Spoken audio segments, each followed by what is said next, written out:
For those unaware, this is the first time I'm making a month of DBD news recap. I fear this would be a better way to help players get my opinions about the game, current game health of things, behavior, or the community has done. If you want a weekly version, I make DBD's news shorts every Sunday, but those are a lot more factual statements with no fluff. And if you think I missed anything important, let me know and I'll include it next month. I will not cover controversies unless they're about behavior themselves. The month of November was honestly pretty slow in terms of DBD news, since there's no new characters this month due to a delay, which is the Stranger Things Part 2 chapter was supposed to come out during this time. It got announced during the last week of November, I think on the 27th or 28th, that they're coming to the game, and it's guaranteed to be Vecna with 2 survivors from the show. And I don't care. Besides the fact that I don't care about licenses that much, this is a part 2 to a license that I especially do not care for. I've tried watching the show 3 times, got bored, and stopped watching. It took almost 10 years for 5 seasons to come out, and the hype is just dead for me. And this does not cover the controversies from the actors and creators, large and small, that are from the show. Pixelbush made an excellent video covering the entire thing. The furthest content that I've actually consumed of this show was way back when Season 1 first dropped, when Finn Wolfhard showed up on Game Grumps. That's it. And while I am a content creator and should probably buy the chapter and make content on it and for these monthly recaps to give actual opinions, I think this will be the first chapter ever that I don't buy unless someone gives it to me. I'm just incredibly disappointed that they chose this. Also, I heard Season 5 isn't even that good. There is also a heavy chance Netflix removes the license again, as this was supposed to come out this month for November with the Stranger Things Season 5 final, and guess what got delayed to January? I'm sure Netflix loves behavior for it. Makes a lot more sense why Hawkins got slightly reworked to 9.3.0 though. Speaking of licenses, 2v8 came and went during this month with a Konami theme featuring Castlevania and Silent Hill. I'm gonna be completely honest, I played 1 hour of 2v8, learned that they changed nothing from last time, and stopped queuing it. I have a different video for why I don't like 2v8, which covers the exact same stuff because nothing changed, but here's the basic rundown for me. There's no thought when playing that mode, nothing you do matters, there's no perks or add-ons for depth, Survivor is extremely overwhelming with the noise, and I get migraines easier ever since I've had COVID, and makes 1v4 queuing experience worse with inexperienced players being more common in my rounds and killer queues being extremely long. If you enjoyed 2v8, I'm extremely happy for you, but it's not for me. The free trials for Dracula and Pyramid Head are cool. I hope they keep doing those for random characters every month, and I know that when Krazu launched 2-3 months ago, she also had a free character trial with V, and I think that's just a nice touch. However, can we please stop with the extensions? I get they put out a survey for 2v8, only surveyed this month for those curious, with a 78% yes, please extend the game mode please, but it sucks for content purposes and 1v4 enjoyers. For those unaware, whenever 2v8 is out, it's much harder to get good matches because of queue times. Queue times are longer, so you have to find something in the 1v4 killer queues to do. Viewership drops no matter what. This goes for every streamer. If you're into doing collabs, you can't line them up for an extension as people are busy, and if you had any other event planned that weekend that relied on public matches, you just can't do it. Also, behavior disabled Legion because people complained about Legion's power being Legion's power, which is heavily concerning for the future of the character and the mode itself. Because whether players want it or not, behavior will add every OG character eventually, which includes Hag, Twins, or whichever other ones the average person hates. Plague, I guess? I think people don't like her. Hopefully I get this video on December 1st, because until December 2nd, there's a Black Friday sale. I am tying this to after my 2v8 spiel because it's also time limited. There's some neat stuff I suggest checking out for a Christmas present to yourself or something, and there's some cosmetics in the store that are also on sale during the same time. In terms of checking stuff out for yourself, Behavior dropped some stats on the Halloween event that was held during October. Does any of it matter? No. Is it neat to look at? Also no, but Behavior's trying, and we can appreciate that just a little bit. Not really. Behavior's a company, never love or trust the company. The Halloween event, which I'm sure everyone forgot about it, also ended this month on November 4th. I don't think any player is missing the event, as it was the exact same as the prior 2 years and had the exact same issues of not forcing player interaction, making the event entirely optional, making the event stuff impossible to do unless you wanted to throw the match, having the match hold the same objective as the base game so there's nothing interesting. If I can give any props to V8, is that having the base game objective still works because the game is so fundamentally different with the increased slots in each role. Blood Moon at least had an objectively interesting idea. Not good, not well executed, but interesting. I think the Void as a lore concept is interesting, but actual gameplay wise it's really bland. Something interesting is that Mindbreaker has been killswitched since October 22nd, as only just getting on killswitch with the November 25th patch, so that's a whole month of one perk being gone. It caused infinite exhaustion for those curious, but I do appreciate Behavior killswitching it within one day of it being bugged, better than previously with Streetwise. Skins for Jane and Sable came out. I think the Sable skin broke records for how much it sold. It's pretty alright. I'm on a no money spending spree for Dead by Daylight right now, so I'm waiting for it to become available with shards. Which, speaking of waiting, right before the P2B hit live, which the P2B live waiting period is all within November, so I apologize if I skip over some things from the P2B, but the devs had their second community livestream of the year, which covered the changes from P2B Live, the upcoming Grimoire voting, which is where the community is designing a killer, and TT fucking help us, the community cosmetic roadmap, and another First Kills miniseries episode for Singularity. I'm covering this backwards so I can go over what isn't coming from P2B Live, then go into how the live changes are like in-game, as this should release a week after the update hits. Which the First Kills mini episode is hilarious for Singularity because it's wrong. Hux's first kill was a guy named Mike, and he died from Hux messing with the vehicle's engine and controls, making him crash. First kills changed that, so unless Behavior is revisiting the multiple realities so everything is true and nothing is true version of the game before 2022, this doesn't make sense. The community cosmetic roadmap and updates were pretty cool though. They're based off Rift, so we won't be seeing the Tori cosmetic until 2027, which is very disappointing, and the patch my friend Glossifo made until around this time in 2026, but it's nice to let people know when each skin is going to show up. Also, talking about making some skin sets to stay true to the original design is interesting at the very least, but it's either a set skin or changing multiple things about it like they said they'll do for the Jane cosmetic winner. I think Behavior should redo their code and tie certain cosmetic designs to pieces of that cosmetic and have it swap between two options depending on other factors. Would involve a lot more work, but would make players a lot happier. Which the Gabriel and Second Dredge skin was a very nice surprise for players during it. I think it was purely to keep up to date with 4 winners this year compared to the 3 from 2024, so I don't mind. I'm never going to complain about free stuff, and the devs said they're hoping to expand regions next year. I know that's a common pain point for a lot of creative individuals, and I've seen a lot of cool skins crop up over the years that people can't add because they aren't in one of the included regions for the contest. Also, winners will be getting a badge of the year they won stapled on it, and it's kind of a cute idea, but I don't know anyone who would run that badge over if they're a badge winner using their own badge. The Grimoire update was neat. I don't have much to say on it as it still needs to be voted on for what actually wins, and I highly suggest watching the VOD of the Dead by Daylight livestream to get the dev's straight opinion on it instead of my talking points. But it boils down to the killer is confirmed to be angel themed and is going to be a ranged killer with a build-up power similar to Plague. This does not mean it's exactly like Plague, just the most similar on the nose comparison on what they said. The fact that Angel, or whatever name Behavior chooses, is borderline confirmed to be ranged makes me excited. I mean Huntress, I love weird exotic designs, I got religious trauma, this will be perfect for me. Of course, that assumes they outshine Huntress, who have 9k matches played on, so bar's high. And I'm excited for the anniversary because of it. Nothing about the Survivor in this chapter though. I wonder if they're fully stop making the killer first because of how long it'll take them to make and test the power with community feedback. Now for the stuff from P2B that is not coming to the game. Everything else I can have actual somewhat in-depth opinions on since the update will only be out for roughly a week when this video posts, but that's okay. I stream so modern takes can be asked there. But basically the base gate, anti-tunnel, anti-slug, and anti-camp aren't coming to the game. I'm sure you've seen the dozens of videos talking about how bad the changes are.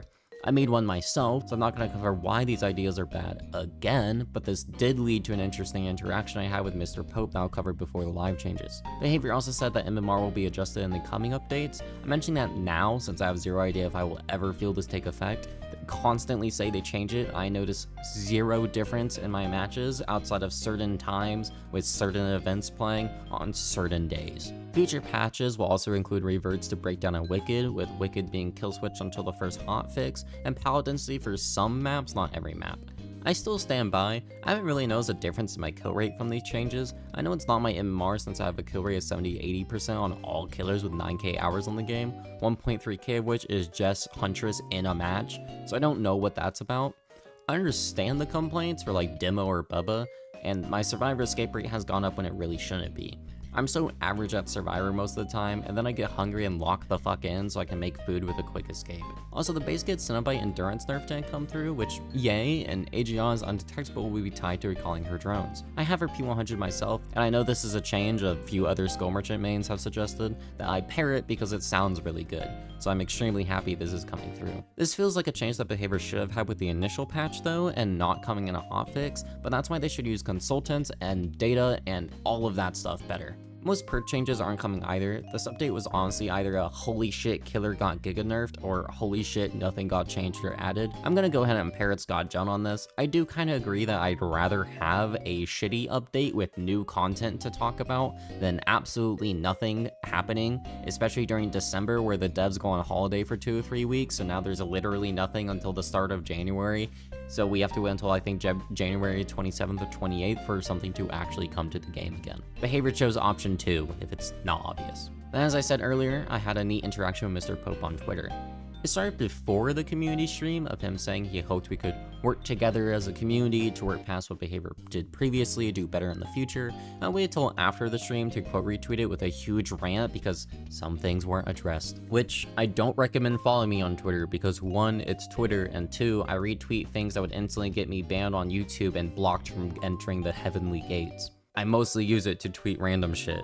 But my quote boils down to Behavior having had 9 years to work together and ignoring feedback. It's always been up to them, not us, which is shown by changes that no one liked going through like flashlight buffer times and bill overheat. Changes that were on the PTB in the first place that didn't go through like the artist changes earlier this year, and the fact we tried base kit anti-tunnel, anti-slug 3 separate times. Now Behavior said on their stream they're only just looking into the new player experience when that has been a noted common pain point by the community since at least 2020 when I started playing, and I'm sure long before that, and their mistreatment of content creators, which was entirely a only relates to you thing for me. But if you look at other games, you can see what I'm going for. Hell, if I remember correctly, most Dead by Daylight content creators that are partnered are in the Blumhouse Creator Program. Blumhouse doesn't even make DBD. But every single system for content creators from Dead by Daylight themselves has failed or been ignored. Hell, the most recent version had emails out saying, give us 4 to 6 weeks to look at applicants, and that email was 180 days ago.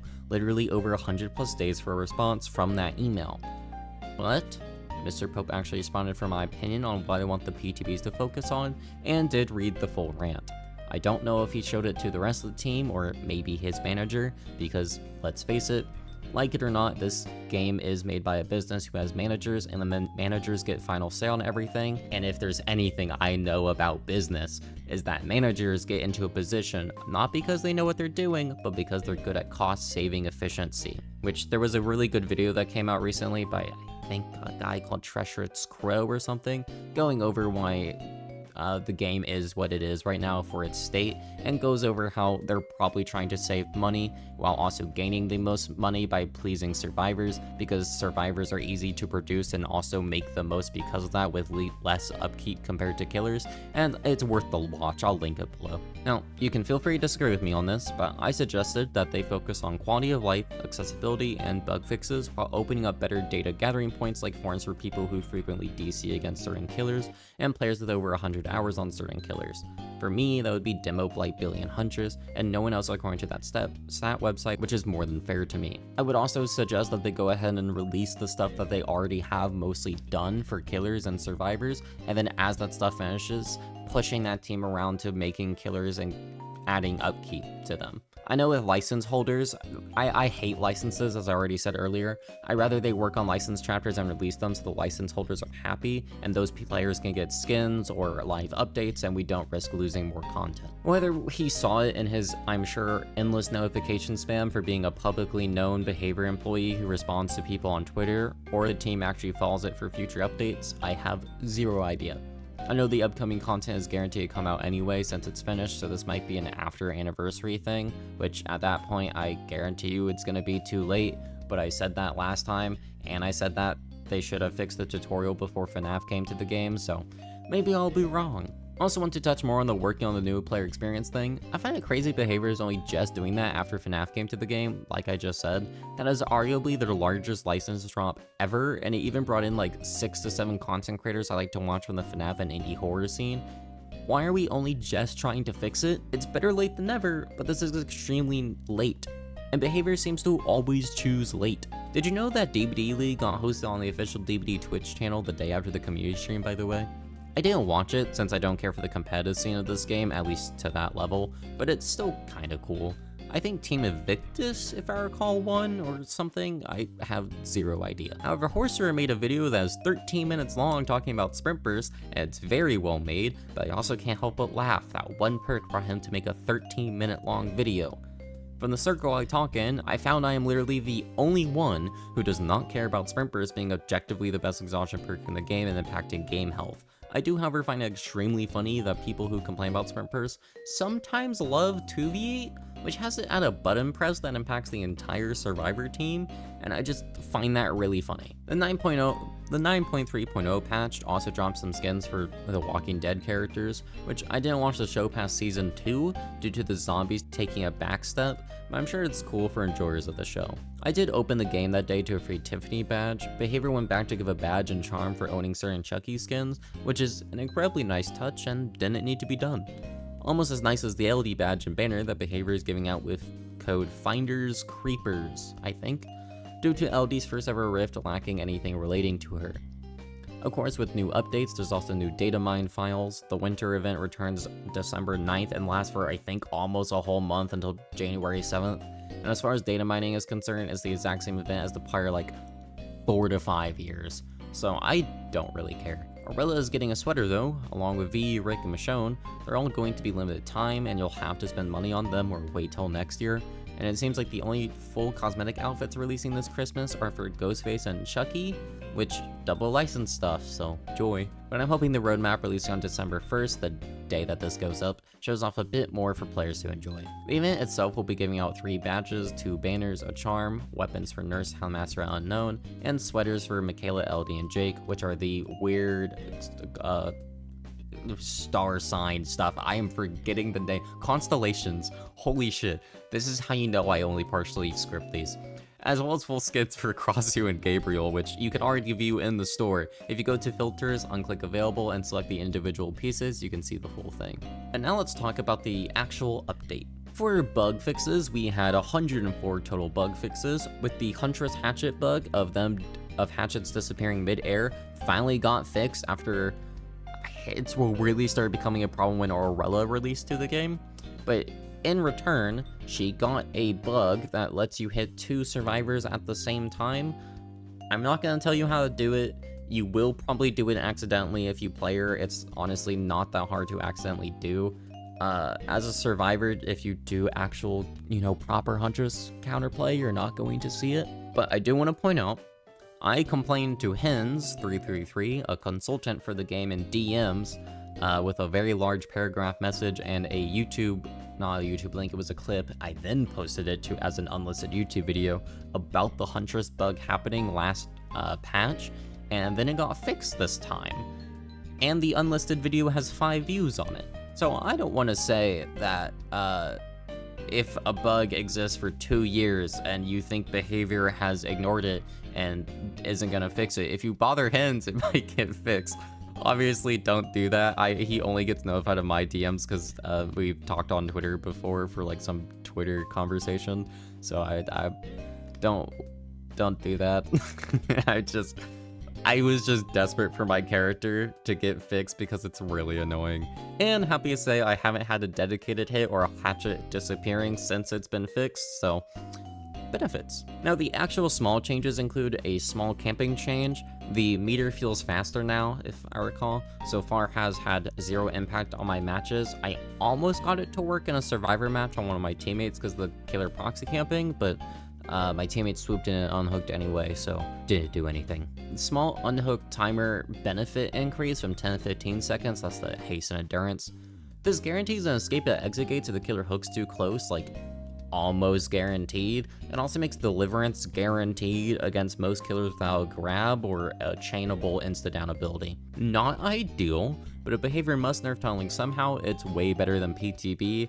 And honestly, I'm starting to think that Deliverance is just going to be shadow buffed every single update, which makes me remember that I got outed on Twitter a 400k view post of people shitting on me, and I still stand by. I think you should get Deliverance to activate if you get 2 rescues off the killer's shoulder. I still stand by that. I will not go back on that opinion. Yes, I think they should nerf background player at the same time. Yes, I think they should change how safe protection unhooks and the activation requirement for Deliverance also working on unhooks at the same time. No, I do not care. They also made AFK crows appear faster, which is neat, but more importantly, Myers' turn rate got uncapped to be like a normal lunge, so now you can literally turn 190 degrees in one turn, and I don't like this buff. It feels like the moment Myers gets control of the pallet, which is when the killer stands on the pallet and you have to try looping back into it, you just lose. And that happens a lot with the patch's pallet changes, which we'll talk about in a moment. Skull Merchant got buffed. I have her P100 like I said earlier, and I like the buffs. Do note this doesn't actually make her good. She went from, I would argue, F tier to D tier, maybe bottom of C if pub players don't know what they're doing. She's just playable without wanting to circumcise yourself.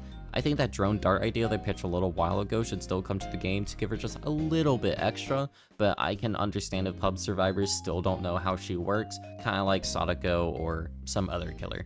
Original paint on Cenobite got reworked to show survivors' auras, which makes zero sense as another add-on already does that, but behavior moment, and Singularity Soma Family Photo add-on nerf was actually good. I didn't use it, but any add-ons to make tunneling easier were always lame. Conviction no longer working with plot twists is an awesome change. However, this was noticed on the Walking Dead PTB from 3 months ago. The fact it took this long to get changed is concerning, but better late than never. Please, behavior, stop picking late. And then they revert tenacity back to what it was before Krazu. Again? Why was this done 3 months after? The medkit add-on nerfs are extremely boring as well.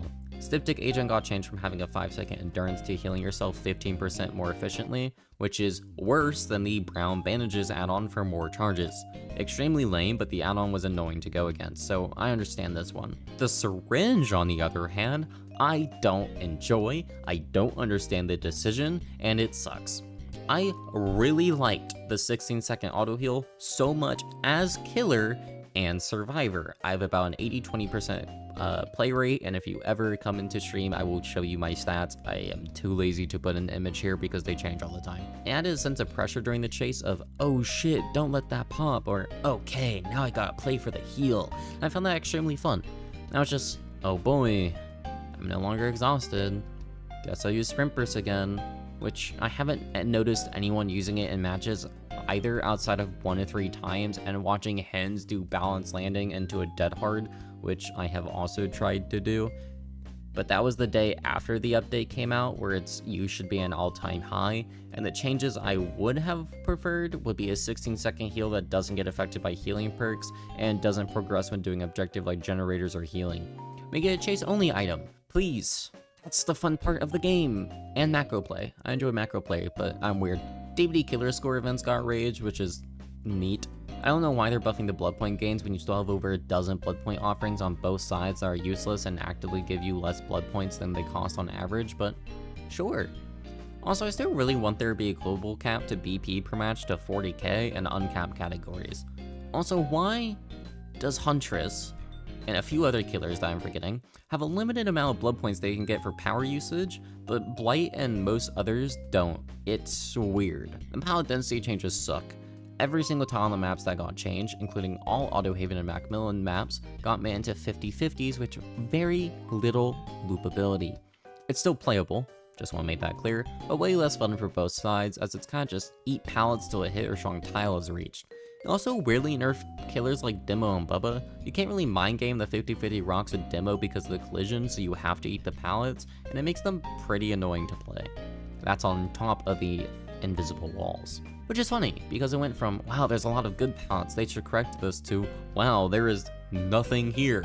I'm still having fun myself, but it's a noticeable issue right now for others. On the better side of things, Hawkins is in a much better state. Every doorway is open, allowing for easy transportation around the map, and the main portal room is alright to play around in. I have zero downsides around this map got changed, especially since the infinite medium vault window got removed. On the bright side, which is a joke because the change is bad, Autohaven has the worst lighting update ever.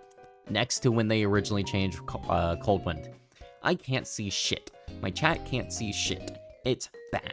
Also, the loadout of the map got reverted to pre-2021, or at least looks like it with its palette changes, so minor buff to Hunty, but again, I can't see. Everything else is quality of life and pretty nice. Changing the escape button to tab is slightly annoying, but I'm already getting used to it. And the scratch mark change, which is really cool and was super needed, is the best thing from this update. The problem is that the change, as I stated before, should have come with the game's release in 2016. It's been 9 years of color blindness being a problem, and we're only just getting scratch marks colors to help. There's still red stains and auras to worry, which are both also red. And then you stated during the livestream that, hey, we're changing this to help with color blindness because the map's like Toba Landing. Which, why would you not change the other things that are red? And also, why would you not just fucking change Toba Landing? Everyone hates that dog shit map because the collision sucks, it's an eyesore, and there's way too many. I already complained about the collision.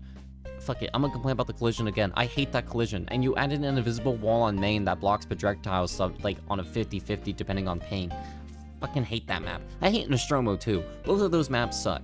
I'm pretty sure every single killer player who plays a hitbox character that relies on hitboxes hate both of those maps. They are miserable to play on. Anyway, that's been the past month of DBD news with my clearly superior opinions. That is sarcasm. I have to say that so that the average internet person doesn't get mad at me. And I'll see you guys on January 1st to recap December, which will probably be slightly delayed because I'm going to be visiting family for holidays, so who knows. Also, Super Alpha is hosting a tournament for the American Heart Association right now. I have it on my other monitor. Currently, Team Germany is facing Feet Sniffers and a tiebreaker as Demogorgon on Cold Tower. I have a lot of friends playing in this tournament, as well as my stream team. Femmes of the Fog has a team, so hopefully I'll include next time whoever wins. It's for charity. It's really cool. Yay!